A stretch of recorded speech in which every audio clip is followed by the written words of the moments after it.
Den har både roser, og den har både tulipaner, og den har både syrengrene. Og måske noget så uromantisk som en telefon. Den bar buketter, som lyste op under 1. og 2. verdenskrig. Den bar sørgebuketter under 3 forskellige regenters begravelser. Denne blomstersøjle i drej på løtræ. God aften. Mit navn Søren Ryge. Og jeg har fornøjelsen at være den første vært i denne serie Handyman udsendelser, hvor vi skal give gode råd til jer derhjemme.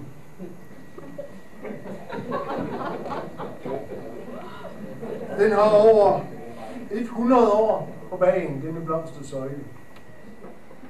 Den blev lavet på et lille værksted af en ukendt snedker.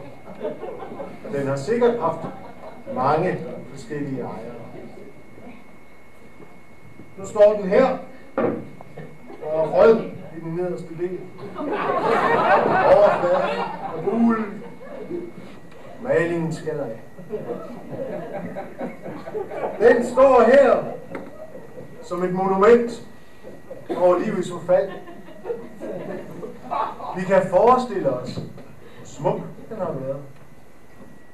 Og derfor tænker jeg på, at det vil være synd at forstyrre søjlen. Der skal ikke sættes plader eller kiler på. Der skal ikke slibes eller poleres. Og der skal ikke nyt træ ved siden af det originale. Den gamle, den har haft sin tid. Nu skal den have fred.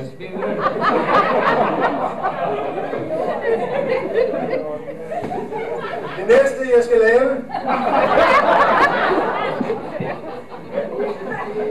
det er det kaffebord. En dag kom familien på besøg, og blandt dem gamle moster Agathe, som uheldigvis kom til at sætte et glas sodavand på bordet uden en brik under. Ingen opdagede fadæsen, før det var for sent. Og hvordan får vi randen væk? Spørger familien Larsen. Det er jo en smuk historie. Den rand kommer, fordi alle er optaget af samvær. Ingen tænker på, det selvfølgelig dannes kondens. Og intet fotografi. Og ingen videooptagelse vil gengive den eftermiddag, som denne ring gør det. Den ring skal ikke fjernes.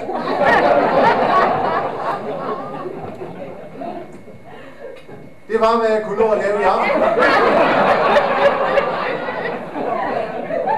Jeg skal lige nå at sige, at det var Egon, der holdt kameraet. Det var Leif, der stod med mikrofonen. Og det var min mor, der så udsendelsen.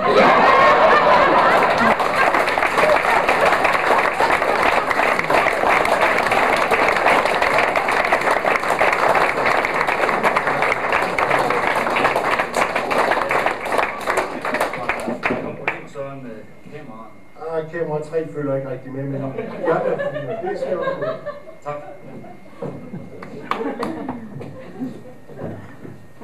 Ja, god aften. Mit navn er Brian Mikkelsen, og som kulturminister og dermed også som minister for fjernsynet, så synes jeg jo, det er meget nærliggende, at jeg får en værtsrolle i et tv-program, og det blev så det her program, gør det selv.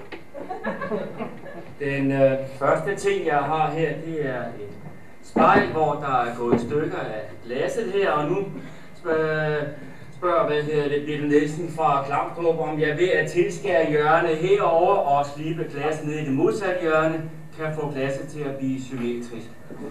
Og det kan jeg godt. Jeg har et vist håndelag for de små projekter, jeg har lavet i tidens løb.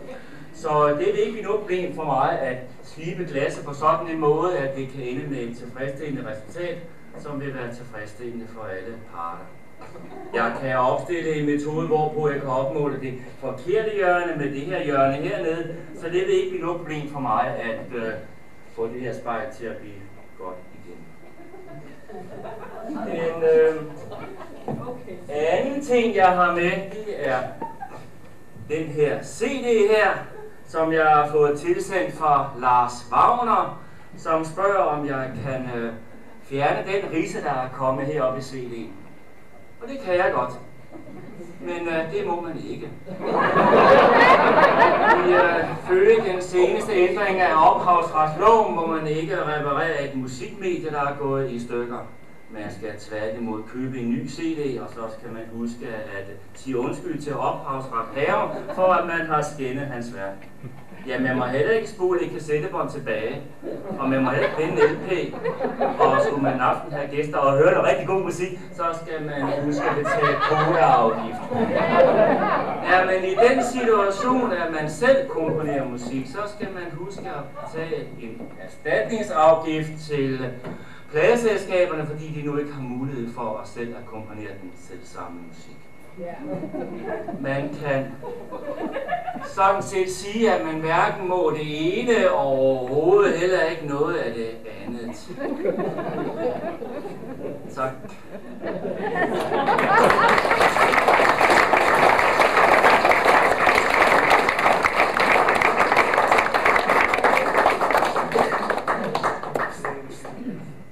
Ja, kom bare ind nu, Mogens.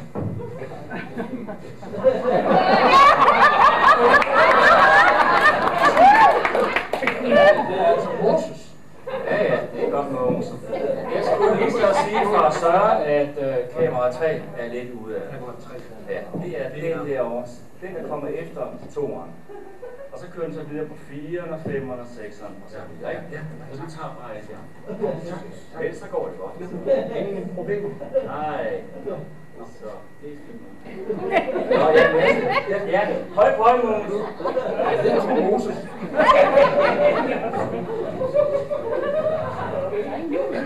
God aften i Danmark og i Jerusalem, den evige udelelige stad. Mig er givet al magten i programmet, og således også i genudsendelsen.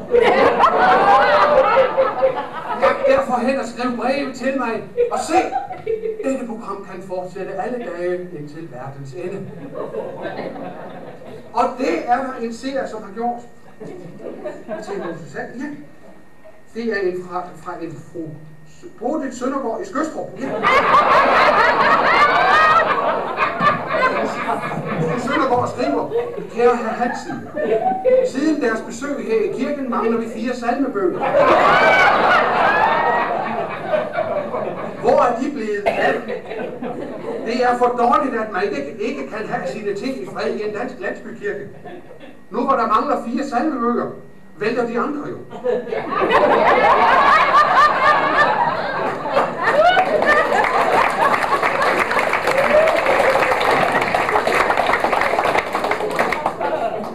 Frygt ikke, til jeg forkynder jer en stor glæde, som er for hele folket. I dag har jeg gjort en opfindelse i mit værksted. Det er bogstøtten, som skal bringe orden på jeres salmebøger. Den er også god til rejsebøger, til leksikon og til kataloger fra pornomesser. Til jeg siger jer, særlig er de, som deler folder ud.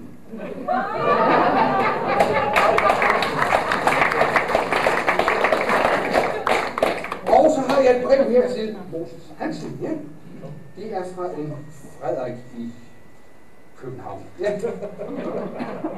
Frederik han skriver: Kære Moses, min australske kæreste er helt betaget af de indfødtes musik. Kan du fortælle, og ikke mindst vise mig, hvordan man laver en australsk didgeridoo? Ja. Frederik, jeg kan godt vise dig, hvordan du skal lave en dildo. Men jeg synes, du skal gå på pornomesser og se, om du ikke kan købe en færdiglavet. Du bliver selvfølgelig fordømt, og tak for helvede. Men som Jesus sagde til Pontius Pilatex, da de mødtes i Jerusalem, den evige urimelige stad: vask blot dine hænder, jeg venter her. Og så er der en brev. Ja, endnu en brev. Ja. Og det er fra Arne Nielsen, Malmøgade i Aarhus N. Og Arne vil gerne være anonym. Ja.